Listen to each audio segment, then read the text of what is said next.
ఇంకా మీకు అర్థం కావాలి అంటే, ఈ లోకంలో దేవుళ్ళు అవడం చాలా ఈజీ. దారంటే పోయేవాడికి వాటర్ ప్యాకెట్ ఇచ్చామనుకోండి, దేవుళ్ళ వచ్చామంటారు. పక్కింటోడి కరేపాకు ఇస్తే దేవుళ్ళు అయిపోవచ్చు. ఇక్కడ తెలుసా, రోడ్డు మీద నడిచేవాడు ఎవడైనా పడిపోతాడు లేపితే దేవుళ్ళు అయిపోతుంటే, దేవుళ్ళు అవడం అనేది డెట్ ఈజీ మన ఇండియాలో. ఇంకా చెప్పాలంటే ఒకటి కాదు, రెండు కాదు, దారంటే ప్రతి ఒక్కళ్ళు దేవుళ్లే.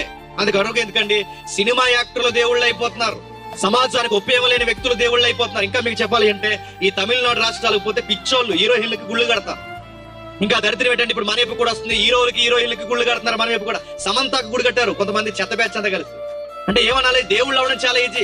ఒక నైతికత, ఒక సిగ్గు, ఒక బిడియం, ఒక ధైర్యం ఏమీ లేదండి. ఒక భక్తి భయభక్తి, దేవుడు అనే వ్యక్తిని ఏ కొలమానంలో కొలవాలి, ఏ స్కేల్ ఇవ్వాలి లేదు.